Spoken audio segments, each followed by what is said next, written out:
everyone. I think we'll get started. So my name is Megan Mahoney, and I'm a CSPC program committee member. And to start off, we'd like to acknowledge that the Canadian Science Policy Conference is taking place on the unceded, unsurrendered territory of the Anishinaabe Algonquin Nation, whose presence here reaches back to time immemorial. We respect our traditional hosts and thank them for allowing us to operate on this land. So we're about to participate in one of our first interactive panels entitled Everything Old is New Again, Proven Ingredients to Successful Mission-Oriented Program Design from the Networks of Centers of Excellence program. So this panel is organized by BioCanerex, and as always, we'd like you to tweet about your favorite moments at this panel and at the conference using @SciencePolicy and the hashtag CSPC 2022. Also, please don't forget to fill out the evaluation survey for this session in the program app. Your feedback is really, really important in terms of defining next year's iteration of the conference. So we hope you enjoy this session, and I'd like to turn it over to to Karima for moderation. Thanks. Thank you. Good morning, everybody, and welcome to this early morning panel. It's my pleasure to welcome you to this discussion on pitfalls and critical elements of developing a successful mission-oriented or moonshot program design. Before I get started, is there any way these lights could be turned down a little bit? We feel like we're going to explode under the under this brilliance. I also want to clarify before we get started, the term mission here is being used today more colloquially to mean a specific task or big program which an organization is charged with. Mission is used in many different contexts, and I was asked to make sure that we were clear what we meant by mission here. So my name is Karima Sabar. I am the CEO and general partner at Quark Venture LP, which is a venture capital firm, a global venture capital firm, but headquartered in Canada and Vancouver. We invest in all things biotech, medtech, and health technologies, specifically all around the world.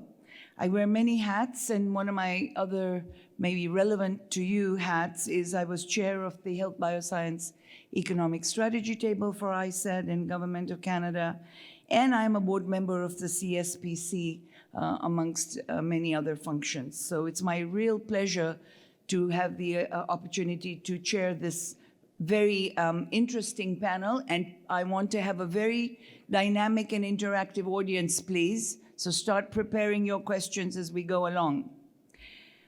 We're very fortunate today to have a panel that has extreme wide range of expertise in leading mission-based organizations and responsibility in evaluating their performance and their accountability. They will each introduce themselves in detail when we start the panel section, but I just want to quickly introduce Dr. Stephanie Michaud, Elizabeth Nanak, Bill Borland, and Diane Royth. And as I said, I'll ask each of them to introduce themselves in more detail later on. So let me start the panel discussion with a bit of a preamble and introduction. Mission-oriented or moonshot research and innovation serve the idea that societies should leverage research and innovation activities to achieve clear, ambitious goals. Usually big goals, big problems that are facing a country, and governments often want to set up these kinds of organizations. The goals can be set by government leaders or emerge from a bottom-up process. The goals serve as an overarching driver and uniting force for research and innovation that guides relevant ecosystem players to work together and achieve this goal together within and across organizations, government, and different sectors. This approach can provide the vehicle and marshal resources for driving experimentation and exploration towards achieving the overarching goal or mandate, overcoming policy coordination challenges, and succeeding at mobilizing a wide variety of research and innovation actors under a single challenge with considerable spillover benefits. Activities can span different stages of the innovation cycle, from research to demonstration to early commercialization, and cut across various policy fields, sectors, and disciplines. This type of holistic approach to tackling wicked problems is a lauded state-of-art policy instrument being applied today in many countries by the OECD, the UK and US governments and others. So it's really about finding solutions for those big problems and mobilizing the troops, as it were. Canada can count itself as ahead of the curve on implementation of a mission-oriented or moonshot research and innovation program. Its 30-year program experience with Network of Centers of Excellence, the NC program, and I see many people in the audience who've had something to do with this program.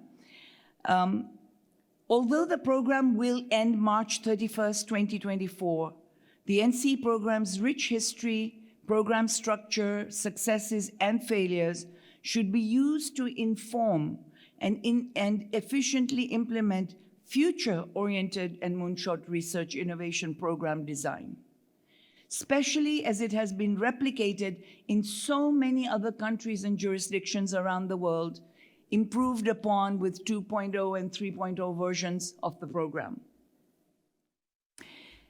Let me finish by adding a few more of my own personal comments and be a little provocative. Canada's poor innovation performance, the most important source of productivity growth, has been defined by our country's leaders as the Achilles heel of the Canadian economy. Unfortunately, we in Canada keep reinventing the wheel, beginning with some of the most amazing programs that other countries, as I said, have adopted. But we never realize the maximum potential of these programs, as happens in many other countries for many reasons which we will discuss today. These programs need updating and developing to achieve their optimal impact instead of scrapping and rejigging into new programs, which we seem to do a lot.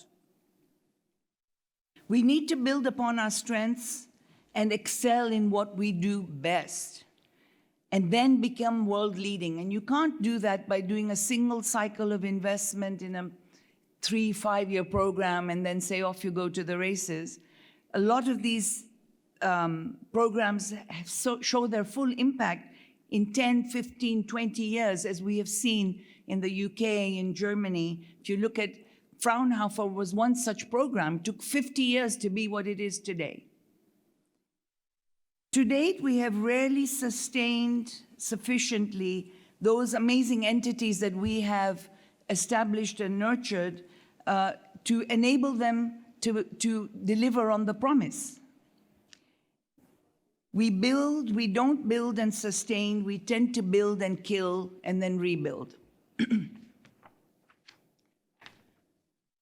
Government's role is to be catalytic in providing fundamental building blocks. Those who meet objectives and do well should have an opportunity to scale up and grow and become part of the ecosystem anchored here in Canada. We need to invest in our own science and innovation ecosystems and mobilize our own talent and keep it here. And we need to do it robustly and with the right level of investment. Change the narrative from this being a cost to this being an investment in the country's economy and the country's people.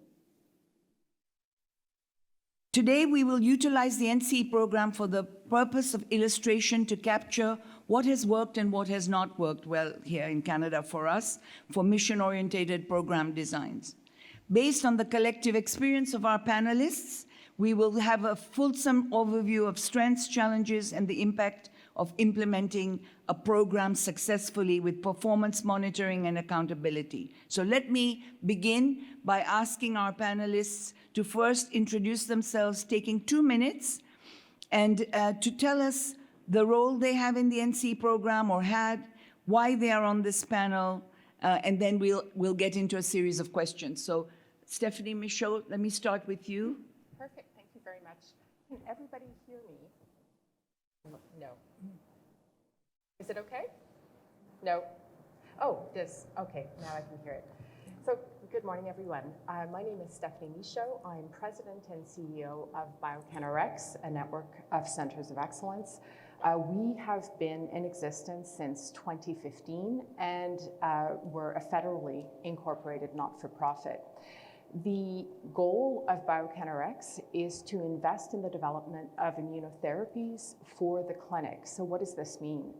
This means increasing the number of clinical trials that are run across Canada that are based on Canadian technologies, making that very necessary and something that Canada is not very good at, much more easier, which is to translate discoveries, especially health discoveries that are happening in Canadian laboratories, and then propelling them forward and getting these clinically evaluated. We've been around since 2015, but our impact to date has been very significant because ahead of COVID, our scientific director, John Bell, inherently understood the importance of biomanufacturing and had applied for CFI funding and obtained CFI funding to build out a GMP virus manufacturing facility, which came in really handy when we were developing our CAR-T program and making personalized medicines. So in 7 short years, we have established point of care biomanufacturing of CAR-T cells. We're the only ones in Canada that have done this. We're looking to spread this out across Canada. And we're running clinical trials that are having a real impact on Canadians, specifically Canadian patients affected by ALL or acute lymphoblastic leukemia. This is profound because we're dealing with immunotherapies, and immunotherapies have the potential to very much alter the course of disease in cancer. By providing potentially curative therapies. And so we have patients right now that have been treated on our clinical trials, and it's one single infusion from their own cells that are a year out from their trial infusion.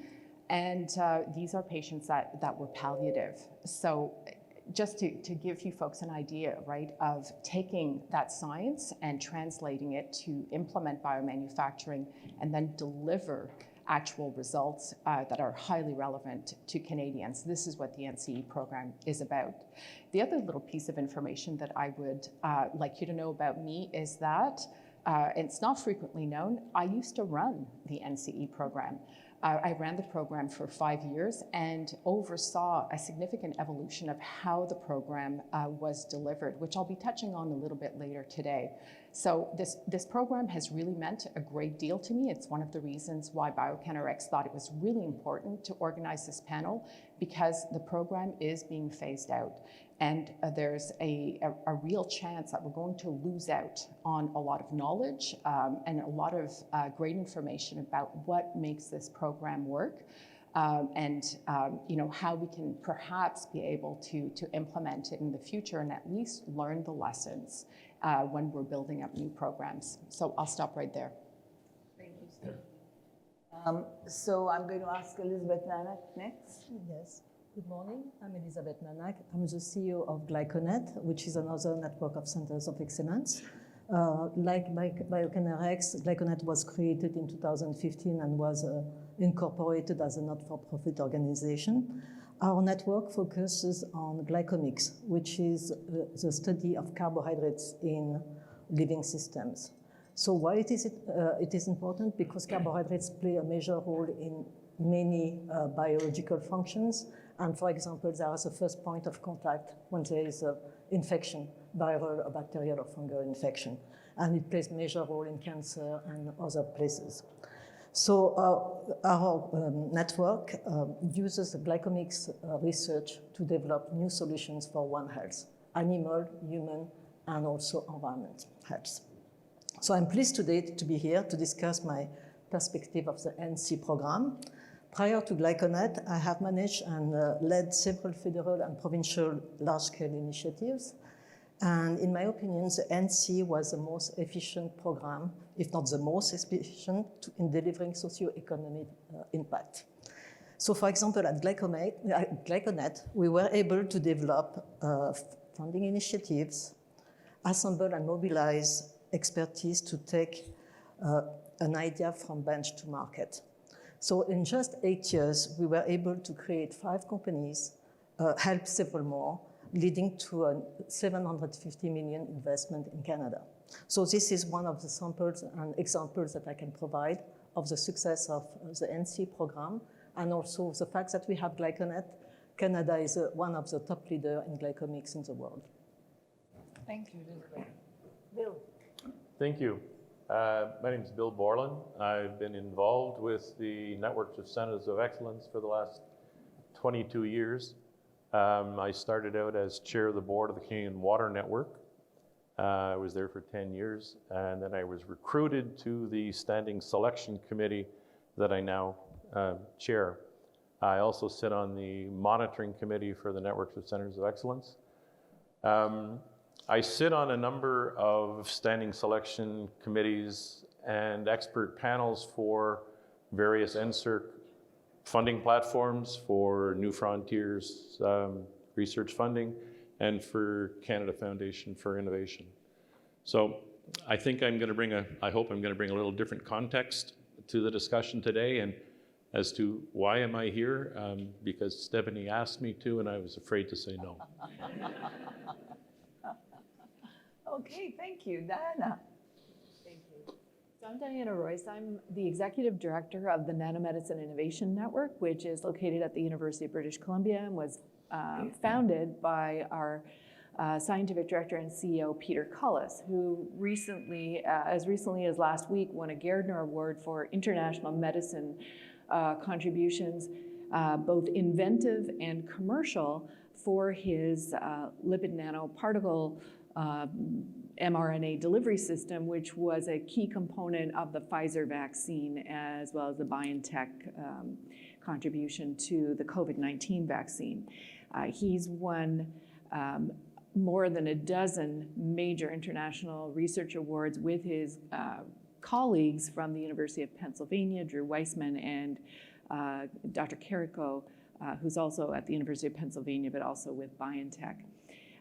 So a network of innovation that had an incredibly valuable impact on global health and brought an enormous amount of attention to the excellence of the science in Canada. In addition to being the executive director of the Nanomedicine Innovation Network, or NMIN, I was the consultant preparing the grant on the Allergy, Genes, and Environment Network of Centers of Excellence, which was the last 7+7 year network ever funded, after which time they were funded in 5-year increments. I was then recruited as the executive director for Allergen in 2004, and played that role until 2019. I'm now the president and CEO of that network in its post-NC non-government funded phase, and it is continuing to support a national birth cohort called the Child Study and a national clinical trials network called the Clinical Investigator Collaborative that studies new biologics in the treatment of asthma. My first foray into the world of the Network of Centers of Excellence was as the third managing director of HealNet, which was 1998 to 2002, and that was also at McMaster University. And prior to that, I had experience working in the Ontario government in university finance under the Ministry of Colleges and Universities. And when HealNet ended in 2002, I often say, if you've worked in an NC, it's such a multifaceted organization that you're ruined for any other type of job. So I really did not know what I wanted to do with my life when HealNet ended. And based on inquiries, could you help with this project? Could you help with this project all over the country? I decided I would just do a series of projects and fell into being a consultant.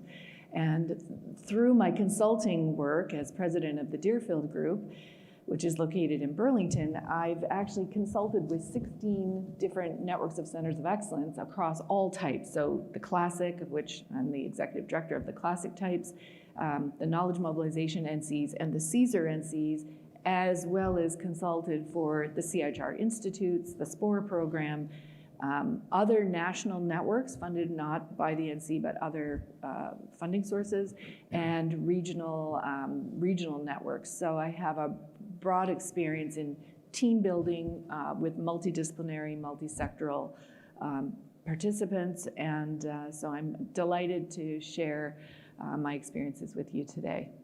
Thank you, Diana. So in full disclosure, I will also say that I had the pleasure of leading a center of excellence that was a CSER, the Center for Drug Research and Development, which is now EDMARI, where Peter Cullis was the scientific director. So just to show you how incestuous all these, centers of excellence get, but that's the idea of infiltrating and connecting and being able to, work together to deliver on the big promise. So let me start with our first question today, which is to Stephanie. Why, in your opinion, was the NCE program so successful, and probably the most successful RD&I program? And I like to refer to them as that because these were not research and development, they were research, development, innovation programs. And then I'd like all the other panelists to also weigh in on that, but I'll get you to start. Great. Thank you so much, Karima. Can we fix my mic? Yes? Check, check, check. Good. All right. So thank you very much for that question, Karima. The success of the NCE, in my opinion, and first and foremost, is because in its essence, the NCE itself, the mission of that program, or our moonshot of that program, was to deliver value for Canadians and to address big challenges. And this was baked in from the very beginning of when the program came into being. And this is a program that has been around for a very long time. It was created in 1989, piloted, as we do very well in Canada, and then made permanent, and a secretariat created to be able to deliver this program. That was also key, to have a group within the granting agencies that was specifically dedicated to delivering on this type of program. The staff developed a great deal of expertise with respect to how to liaise with not researchers only and their research projects, but not-for-profits that were responsible in managing very significant amounts of money and being involved in the governance, managing the conflicts of interest, really putting in place structures so that this group that had received this award was accountable to the Canadian taxpayer. And I think that's really, really key. Another structural element that was key to the NCE program was with respect to the grantees, and the fact that the funding, once you were awarded an NCE, you were awarded for, and I'll speak from the perspective of BioCanRx, we were awarded funding for 5 years. And there are a lot of 5-year grants across the tri-councils. The difference with the NCE is that you were able to apply for renewal. But a key distinction that a lot of folks were not aware of is that the funding that you received, that first tranche of funding, was actually earmarked for the network for a total of 15 years. So what that means is that we have sustained funding. There's an opportunity to think really big and to do big things. Why? Because the funding is sustained. A key part too is that when networks came up for renewal, at the end of their 5 years, the parlance that we used to use in the NCE Secretariat to relay to our clients was, you're competing against yourself. You're not competing against other networks. This is about you and your performance. Despite that, there was still a 50% attrition rate in the network program because what we call the threshold of excellence was extraordinarily high, which takes me to the peer review. The peer review of the NCE program, and now I can say this being on the receiving end of this peer review, was absolutely brutal. It was very challenging to get one of these grants. And in fact, when I look back, and I know the number because I ran that competition in 2015, in the competition that BioCanRx was funded, the success rate, when you looked at letter of intent going all the way to full application, was 4%. Highly competitive.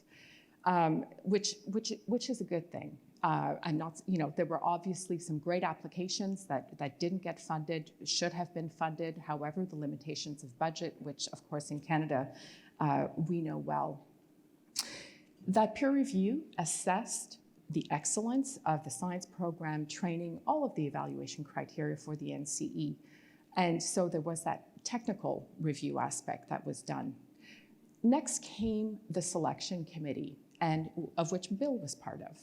And the selection committee did not necessarily have expertise in the area of the application that was being reviewed, but they were international experts from around the world with no conflicts of interest that were able to provide guidance on implementation. Did this application have the right pieces in order to be able to implement successfully? Had they really thought out the necessary partnerships that would enable delivery of their overall program in 5, 10 to 15 years? And these are key structural elements of the program that made it very, very successful.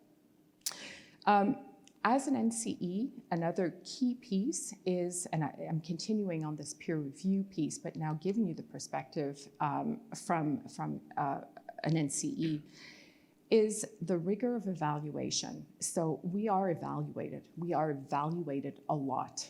And when I ran the program, folks were always, of course, very happy to receive a call that I was on or my AVP was on because it meant you got funding. So I would get the question, so what's next? And, we talk about, what needed to be put in place. But I think actually it was Liz that asked me, some questions at the time because I was working at the NCE. I'm like, well, the celebration, it's going to be over by tomorrow morning because you need to start, getting going. And I say this because the evaluation, the annual evaluation by the NCE program is something that is not to be taken lightly. There were several changes made to the program where instead of evaluating networks and waiting for quite a long time, 5 years or 7 years, to evaluate networks and to see how they were doing, it was a recommendation from our international committee that no, we should be checking into these groups every year. And so in order to do that, and in order to really push forward this accountability piece, not in 5 years or 7 years, but annually, we gave power to the monitoring committee where they were able to say, actually, no, this network is not performing, and we're going to call them in, and we're going to have a complete review, and we're going to make a decision on whether or not we're going to continue to fund this. This is unique, or was unique, in the context of the granting agencies, and to the best of my knowledge, does not exist to date. That level of accountability with respect to our activities, it's something that in running an NCE, we breathe every day, because we know that we're constantly going to be checked to make sure that we are delivering on the results that we have indicated we were going to deliver on for that year, and if not, have a very good explanation as to why not. I'll pause right there in case any of my colleagues want to chime in. Add to Stephanie's comment? Bill? Yeah. I think one of the things that impressed me over the time was the concept of continual improvement. And Stephanie talked a little bit about how the program changed, but once you were in the program, both the Standing Selection Committee and the Monitoring Committee were looking at aspects, not technical, of who was doing the best job? Things like governance, things like HQP, things like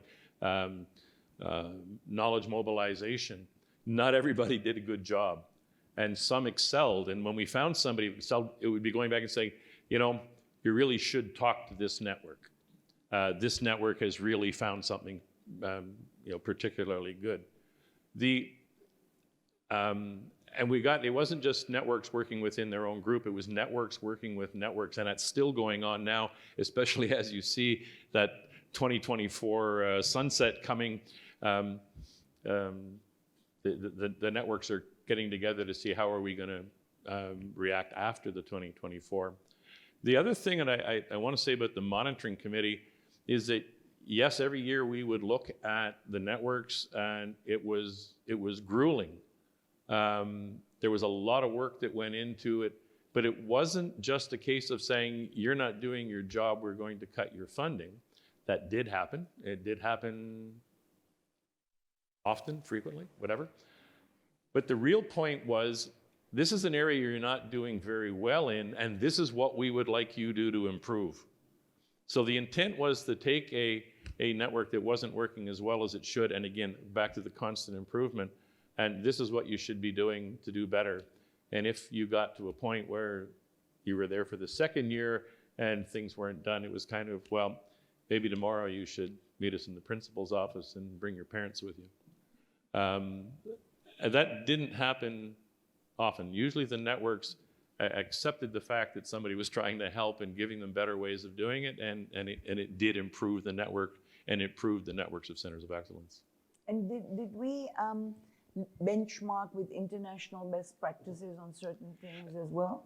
Absolutely. I mean, we weren't just looking within our own, however many networks we had, 22 at one point that we were working, but we did have access to international best practice, and we could easily come back and say, here's a good example of how you might want to run your governance. And it was one of the things that I know that we encouraged, and it helped out, was an international scientific advisory committee, usually made up of 3 or 4 people, all non-Canadians. But we wanted that committee to report to the board, not to the scientific director. This was the checks and balance, was the science that was being done. Did it meet the threshold of excellence? Could it be better? And that necessarily wasn't a judgment that we wanted the scientific director to be doing. That was one we wanted the board to be saying.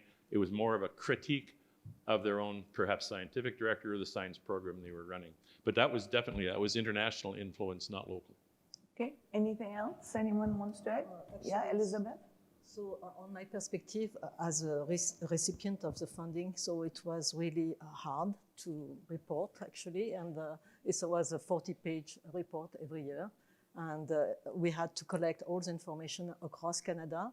But what was important is we have a strong governance within. It was expected that we should have a board, and very committed board with a lot of expertise. So actually, we are not just looking at scientific experts, but we are looking at VCs, industry, other experts that could help us take our innovation to market. So sometimes you will go to a board meeting and you have questions that a scientific director cannot answer. And you have to come back and decide, why are you doing that? What program you can do to take it further?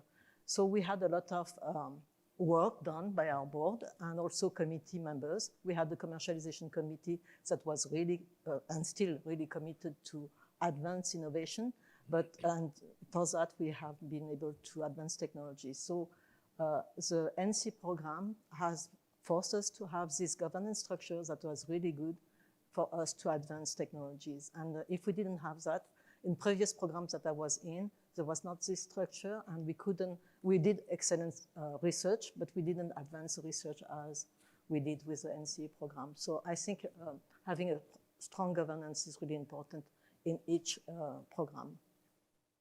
Okay, and do you want to add anything? Sure. So I'll just wrap it up by saying There are many paradoxes in the NC program, and in many ways you have to embrace that to be successful in running these networks. And as Stephanie noted, we're given 5 years or previously 7 years of funding commitment that is in effect yours to lose over 15 years if you can convince someone you're performing sufficiently to receive the full amount of the 15-year grant.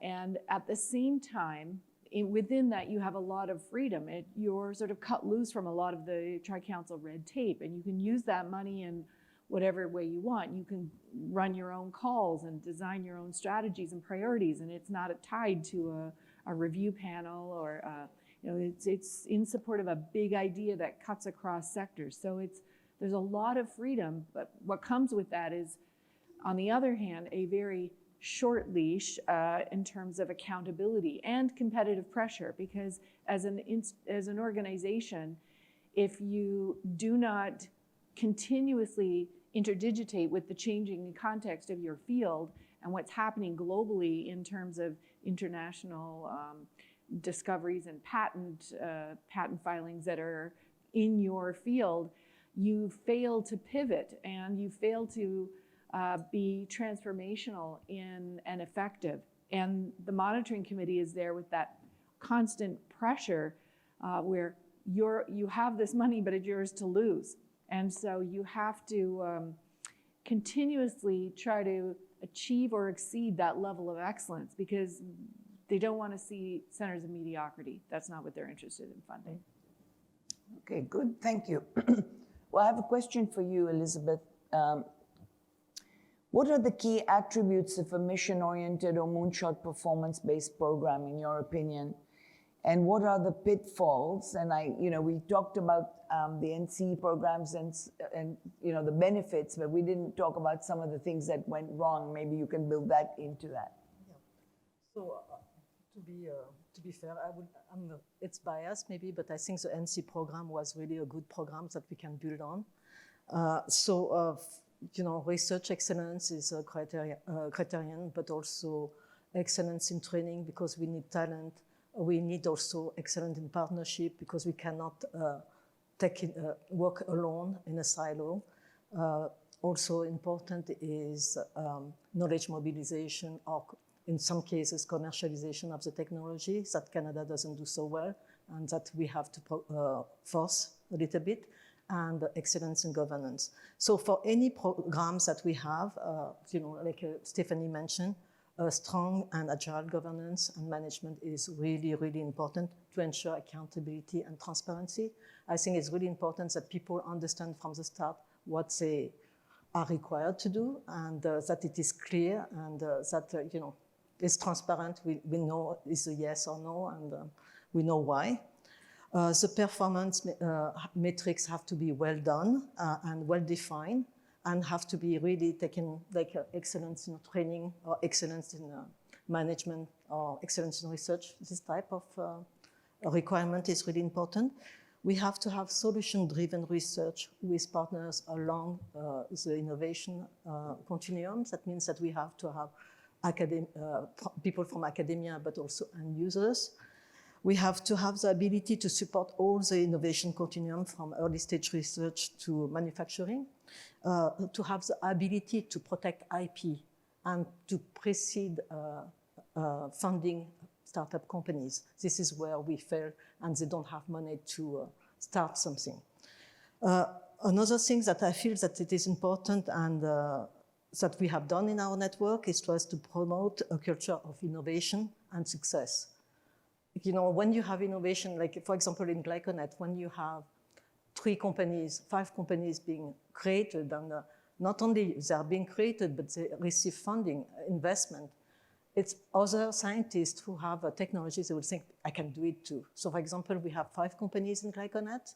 We have 2 other groups that want to create a company, so we'll have 2 more companies created in the next year. So it's promoting and not being scared about failure too. So having this culture of innovation, make sure that people understand what it requires. For example, IP protection is something really important, and sometimes we lack funding for that. And if you don't protect IP, you cannot commercialize, or it's very difficult. So there are things that we can improve there, and for sure, sustain funding. So GlycoNet was created in 2015, so we'll be only 8 years in a lifetime. And to take a drug to market, it will take 15 years. So you can see the missed opportunities there. So sustained funding is really important. So the pitfalls, so it's always the same. And I think the revised NC in 2015 did it really well, is the ability to monitor the performance of the network or the program or the project, and the ability to terminate if it's not being at the threshold of excellence that you want.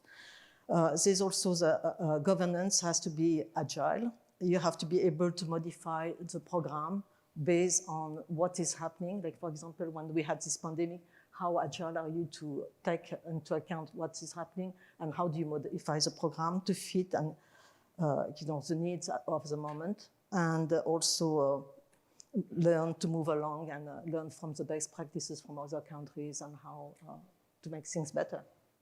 I will stop there. Anyone else want to weigh in there? Diana or Bill? No? Of course. Of course, go ahead. Elizabeth mentioned governance, and that's not necessarily, when you're writing your proposal, that's the first thing you think of. But scientists aren't necessarily good at governance. And it was funny, because we would realize that a project, a bad project with a really good governance would look pretty good. A really great program with a bad governance model would fail. And I think that more often than not, when we were going back as the monitoring committee and saying, this just isn't working the way we want it to, quite often it was governance. And part of it, I think, the LOI and the original proposal was written by the scientific director. That was his project or her project. Scientific director would hire the management staff. The scientific director would assign the board. And if it became too clear that the entire network was being run by the scientific director, it really made us question this. And that's why I said earlier that when we were looking at an international advisory committee, it reported to the board, not to the scientific director. But there needed to be a governance structure that people were accountable. And we were looking for a strong board. We were looking for a strong chair, not somebody who was saying, well, my buddy appointed me to this and I'm going to. And that happened more often than not. And those were very difficult conversations that went so far as to creating an expert panel to go to the facility, go to the operation, and I use the term quite loosely, and do a forensic. So governance was taken extremely important. It may not have come out in the prescription as to how you write your proposal, but boy, when it failed miserably. What about multidisciplinarity? You haven't touched on that. You have a little bit that beyond the scientists and so on, to have commercial and business folks, but to have true diversity in the multidisciplinarity of these programs. Can you say something to that, perhaps, Diana? Sure. The NC program is supported through all three of the granting councils. And it's no secret that it's been challenging for the social sciences to be well represented within the NC program. My first network of centers of excellence was a social science network. It was Health Evidence Application Linkage Network. That was what the acronym stood for. HEALNet, it was incorporating the principles of evidence-based medicine in health. We all hope that's what goes on, but it's hard to get the latest, greatest evidence to the point of care in real time or very quickly. And so this was I think that network was started in 1994 or something. I joined in 98, but databases and point of care sort of best online prompts was a new thing at that time. And that network only got 7 years of funding because Canada Health Infoway in 2002 received $1 billion from the government of Canada because this suddenly took on national importance. And it's still a challenge that we're grappling with today in the country. But at the same time, so the social sciences networks did not necessarily have great success in the renewal process because it was hard for them to demonstrate the commercial aspect of what was expected because as was noted, the overriding goal of the program is social and economic benefits generated for Canadians. And so the program itself, it created this knowledge mobilization NCE stream where there was very limited funding, $400,000 per year for these networks, but at least the social science questions, some of the networks that were funded under there were bullying, obesity, there's water, a new one in water resources at UBC.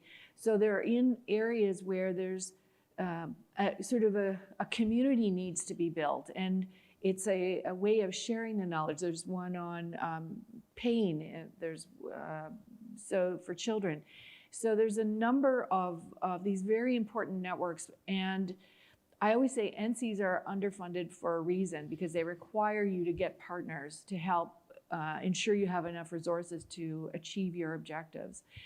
And these connections that are required by the program actually become the highways on which new knowledge travels, and the uptake of innovation travels in a very accelerated fashion because we know it takes many, many years, can take a decade for a discovery and a best practice to actually be disseminated broadly to the practitioners or the users of the broader community in any field. So in that way, the social sciences, economics has done quite well. So, economic evaluation often became a piece of the networks of centers of excellence.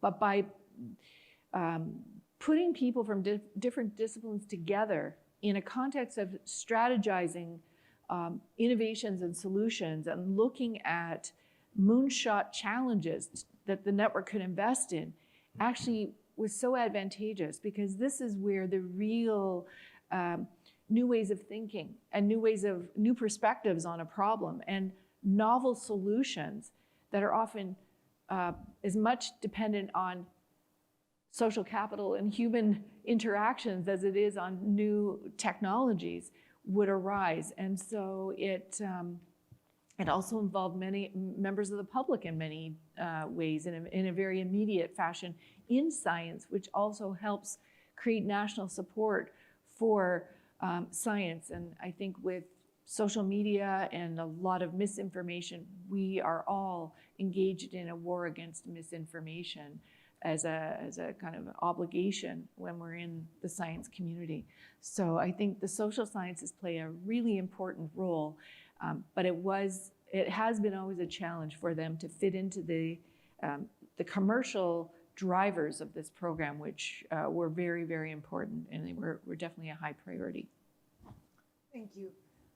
I'm going to pause before I ask the next question I have to see if anyone in the audience has a question. Any burning questions that you want to ask at this point? Yes, go ahead. From a policy perspective, the elephant in the room might be superclusters after SCEs, and I wonder if you would care to comment on how you've seen elephant in the room may be superclusters. So from a policy perspective, I wonder if panelists would want to comment on how they compare and contrast the experiment of NCEs to the experiment of superclusters. And I'm also curious if there are extensive informal or even formalized relationships between any of the NCEs and superclusters. Good question. So the superclusters, which are now global clusters, they've been rebranded, which is, goes to our point. Who wants to take that question first? I can start. At the Nanomedicine Innovation Network, we have an informal relationship with NGen, which is the manufacturing supercluster. And I would say that we're part of a common ecosystem in certain aspects. So if we were a Venn diagram, there'd be some overlap between what we're interested in and what they're doing. I think they're very complementary to what we're doing, but they're doing something very different. So NCEs, given the very short time frame and the limited funding they have to be extremely focused. We are unable to boil the ocean. That is probably one of the biggest red flags when you go to monitoring committee. If they perceive that you have startup and you have a strategic plan, and then you start to do implementation, and if when you get to the far side of that infinity loop, you don't pick your winners and focus on where you can make the greatest impact, and you continue to try to boil the ocean and just do more of anything when you go in for your renewal, that's where you get cut off at the knees. We have to, as NCs, really focus on our strategic value added and pursue something in a very short time frame that we can achieve, where we can achieve an accelerated. I always say, let's try to do things working together that none of us could do working alone. And so we have to try to focus on those things that we can do well and position Canada as a global leader in those fields. The superclusters have a different kind of mandate, and they're building a broader ecosystem for us that's relevant in nanomedicines in terms of production of mRNA vaccines or mRNA-based drugs that are delivered using liposomal technologies. So, we're very complementary, but there's so much to be done. In this case, I'd say more is better. The only one I'm familiar with, or the one I have worked with, is the Ocean Supercluster, and I never looked at that as being a competitor with anybody. It was just another source of funding. There are a lot of sources of funding out there. NSERC's got a number of programs. National Research Council has a number of programs. I know that there are a number of networks, existing NCE networks, that are collaborating with the Ocean Supercluster, just because it's another source of funding and it's another source of, I don't find it in any way it's been restrictive or competitive any more than every funding platform is competitive. Is it just another source of funding, or it's, hopefully not just that it's an enabler of some sort that brings, industry and small companies and big companies and, the research organizations all together? Very much so. I guess what I meant was that an NCE wouldn't see it as a competition. It's a way of getting funding to go in a common direction, and it might be changing direction a little bit to fit more with what the Ocean Supercluster has done. One of the areas that I'm involved with has been Ocean Cluster has a training program in there for marine scientists with Indigenous communities. And they're doing a very, very good job, and it's something that nobody else was doing. So I think there's a strong multidisciplinary element there. Your second part of the question, Stephanie, did you want to add to this? No, so I would like to echo the comments that have been made by Diana with respect to the purpose for funding the superclusters and then the purpose for funding the NCEs.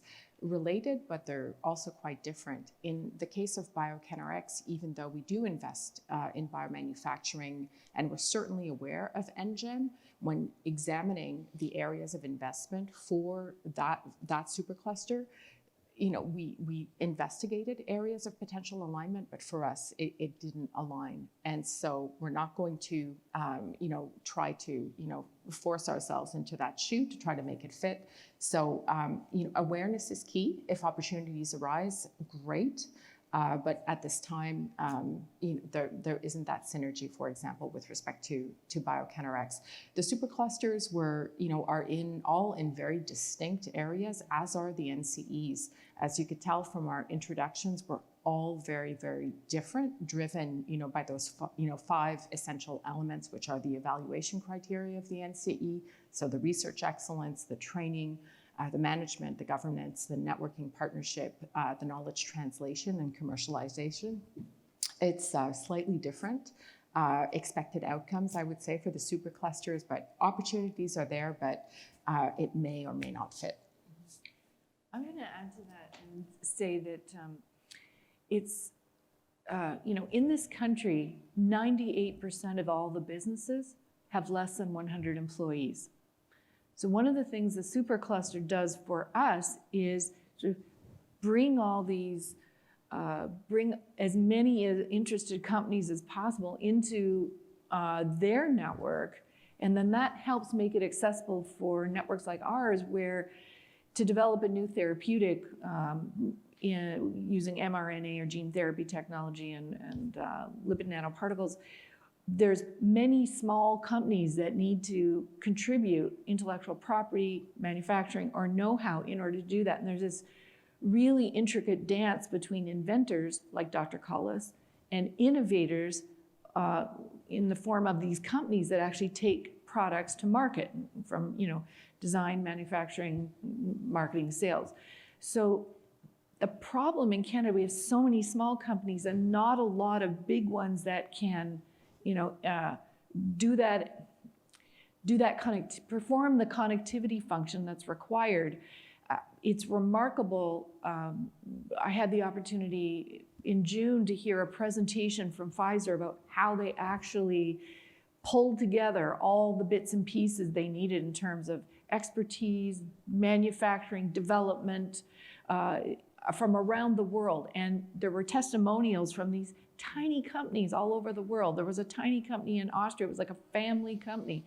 They needed to provide something. They had to scale up from, scale up by 600% in a few months. But it's just, to develop an end product, there's so many touches from so many areas of intellectual property, development, manufacturing, production, sales and marketing, and then the supply chain is a thing unto itself.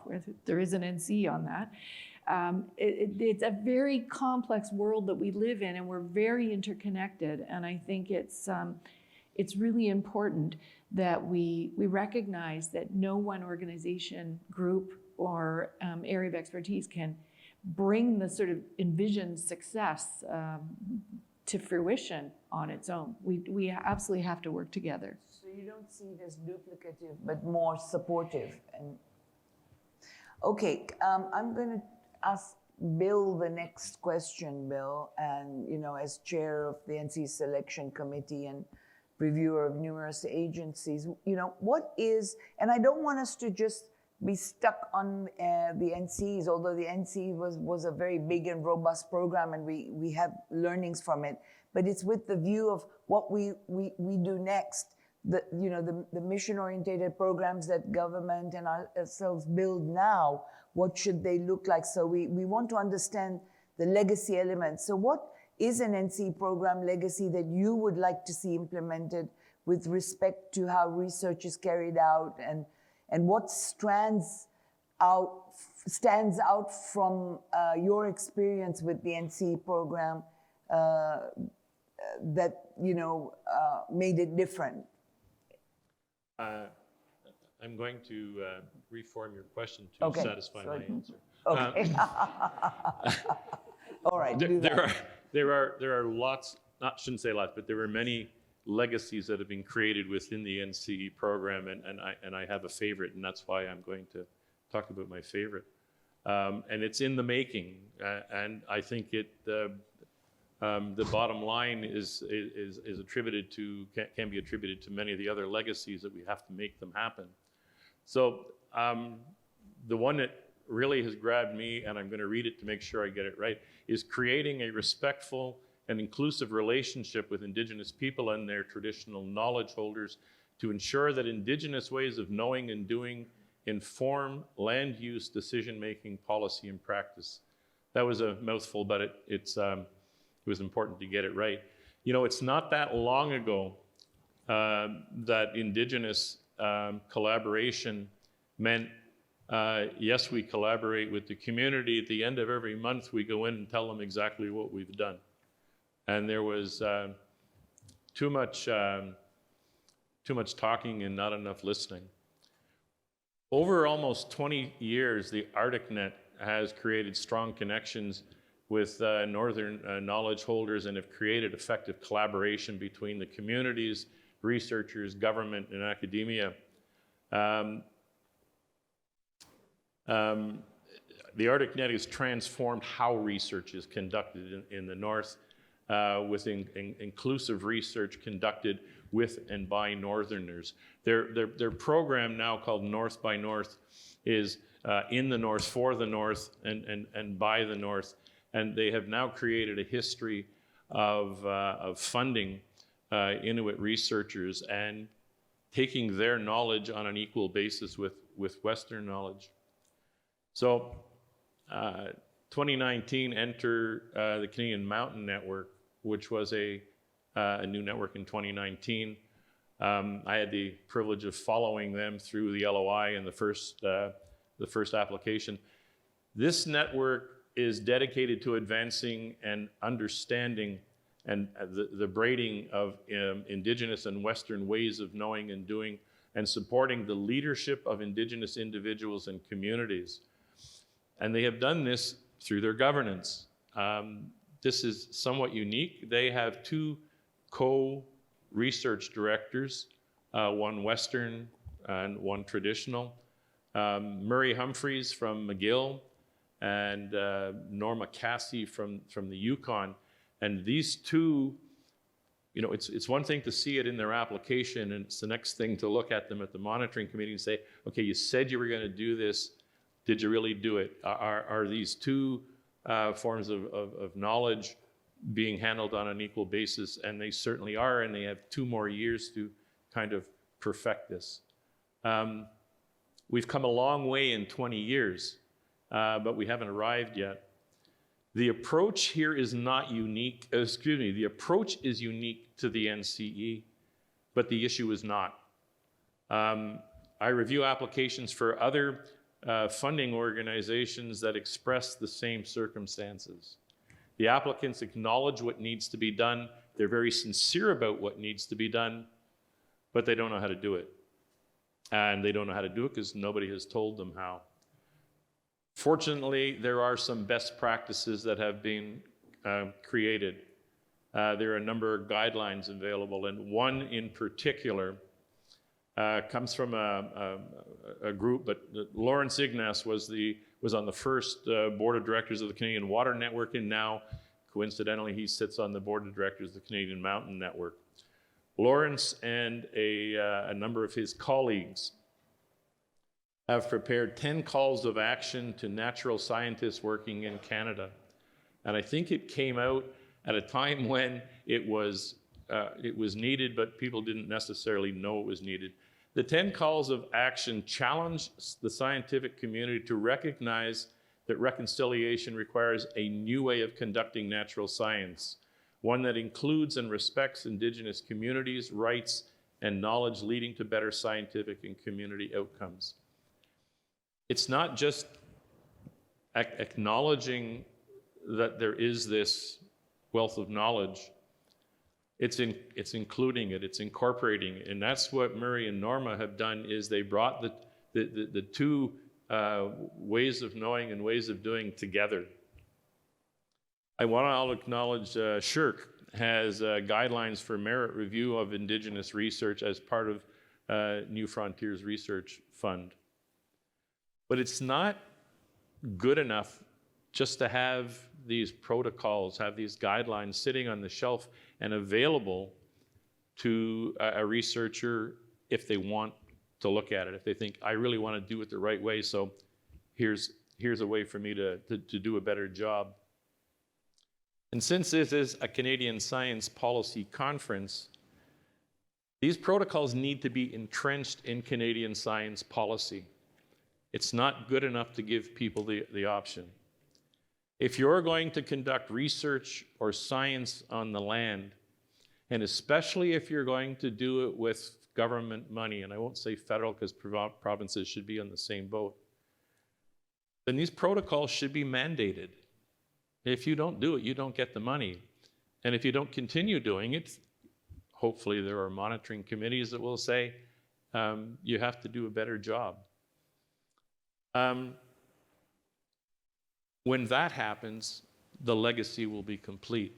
We've talked about other legacies within the NCE. And if we don't take those practices and say, we understand that this is the best practice, we understand this is the way we want money to be spent, and if you don't do it, you won't get the money. Part of this comes from maybe the monitoring committee mentality, that we perhaps see ourselves as guardians of the public purse. And I think if you don't have that kind of mindset, you're not going to do a good job. Again, this is one example where I think that in order for, I'll go back to it, in order for this to become the legacy that it could be, things like the 10 calls of action need to be mandated. If I can make one more comment, this is not just a Canadian issue. Indigenous knowledge all around the world is suffering from the same dilemma. And the model that we have created here through the NCE has great international context, and it would give Canada some international recognition, the same way that we've taken the concept of the NCE, and it is being spread around internationally as a model of how an organization like this should run. This is another legacy that could be handed on to the give Canada some good creds. Thank you. So this is a good segue, Bill, to, I'm just going to move on to the next question because we're running a little tight of time, but it's a very good segue to an important question which Diana is going to sort of kick off, which is we appear to be unable to sustain great programs and bring them to maturity to full capacity. And I would argue, and people can argue with me and against me, whatever, but I personally feel that even the NCE programs or the CSER programs were never allowed to reach maturity, even the ones that were highly successful and to full capacity and deliver fully on what they could. You know, in the way, again, I use, for example, Fraunhofer as an example. It takes many, many years. What are the lessons learned and the opportunity costs? And then I want other panelists to weigh in on this one too, because this is important about programs we build now for the future and, you know, not repeating the same mistakes. So. Thank you. So I think for me, I'm going to try to answer this question in terms of talking about mandate, people, time, and money. The mandate of the NC program, on whatever subject it focuses on, whatever areas it covers, is in knowledge mobilization theory, we call this a boundary object. So the NCE structure itself is actually a common point of intersection between a whole lot of different disciplines and people from different sectors and people from different perspectives, historical perspectives and lived experience perspectives.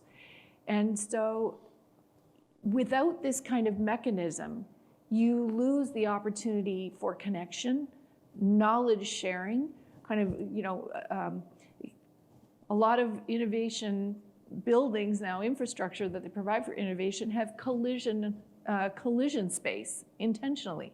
And the NC program is a virtual collision space where a lot of different people for the first 6 months to 12 months don't even understand what the other people in the network are talking about. In knowledge mobilization, we call that tribal languages, that, you know, each discipline has its own language. And so in a couple of my networks, it took a long time for everyone to develop a common vocabulary about what we were trying to accomplish and how we were going to define what we were doing.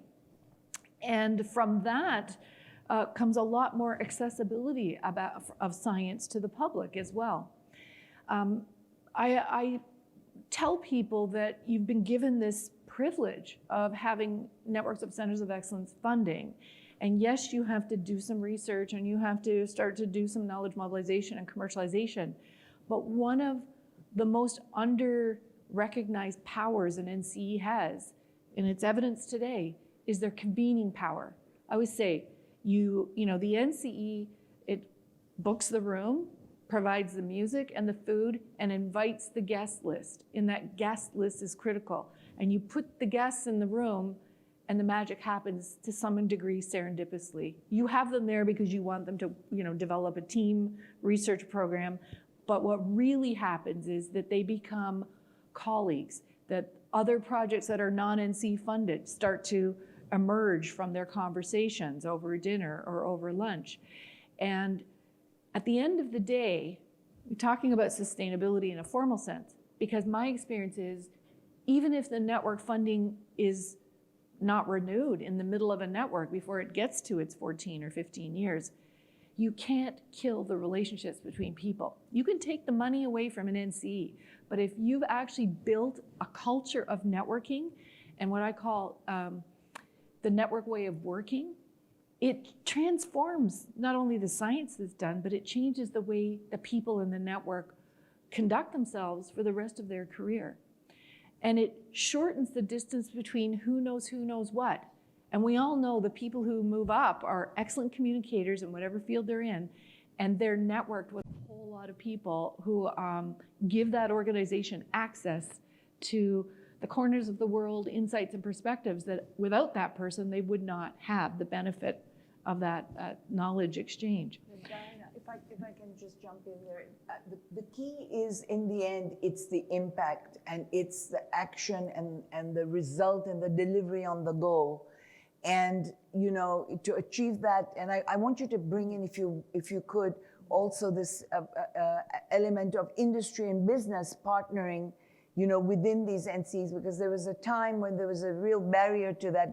I see that much better now, but and they're a part of the ecosystem, and we have to build. So why is it that we don't reach that penultimate and include that element, please? Yeah. So I'll go there now. So we built these networks of people, but the projects that are there,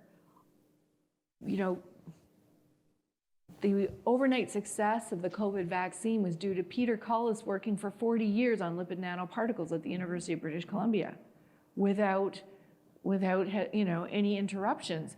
And so when you think of all these networks of centers of excellence, after 14 years, they actually know who they are, and they have these partnerships. We've got 6 spin-off companies in our network in 3 years in the Nanomedicine Innovation Network. But because we only have 5 years of funding and 1 year of no-cost extension, we're not going to get very far across that commercialization valley of death. And I think what NCEs need is the option to continue to pursue their highest potential for global and economic impact and for generating social and economic benefits to Canadians, which is what the program's all about. And I think the system's there to judge them on performance. And that's what's missing is we have had some exceptional networks, which have actually been recognized with the government of making incredible impacts.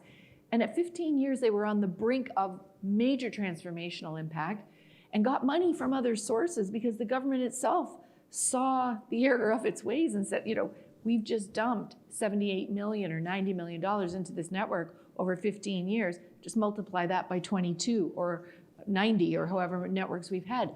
There is a head smashed in Buffalo jump cliff of NCEs that are just carcasses of all these NCEs and millions of dollars of taxpayer money on the bottom, which have never, not all of which maybe were going to be funded if they were able to be, but many of them should have been funded and weren't. And that is an absolute lost opportunity. And I think whatever program comes after must include the opportunity for those parts of the networks that have been built to continue, because it also rips a piece out of the ecosystem, which we all realize we need.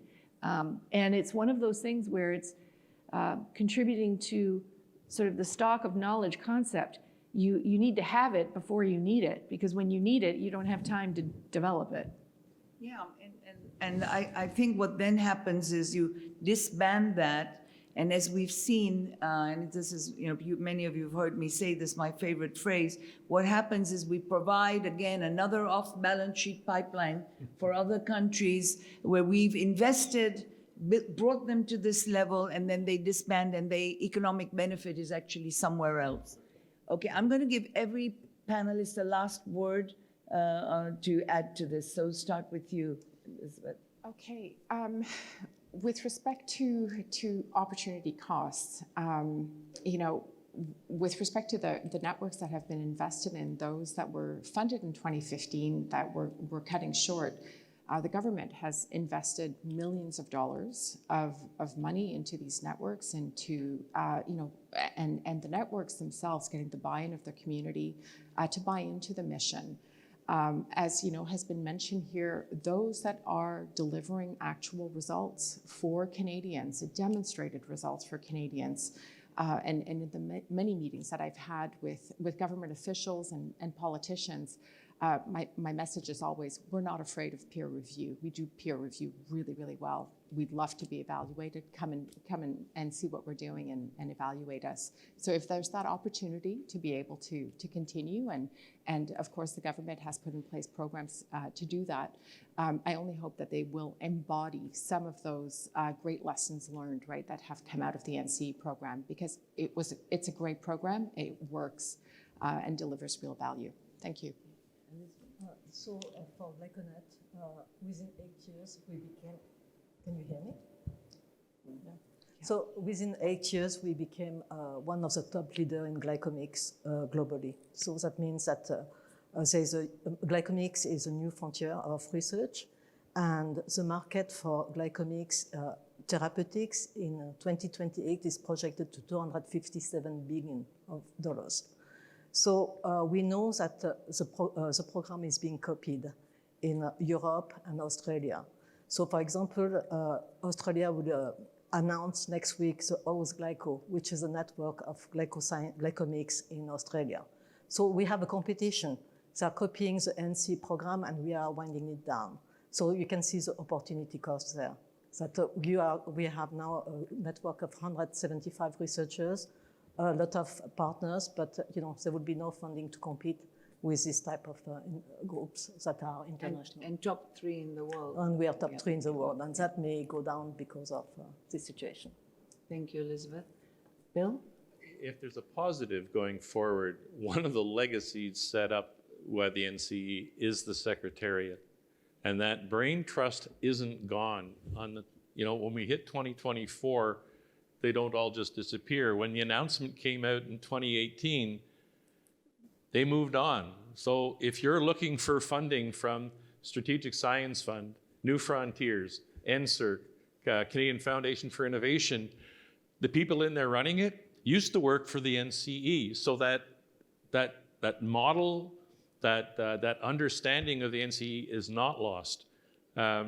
It's interesting. I don't think we've seen the money coming out from Strategic Science Fund. It will be interesting to see how that one goes, because it looks like it's got a pile of money, and I think every NCE that ever existed has applied for money from it. So, but we didn't lose the brain trust. They just went somewhere else where they should be. Last word to Diana.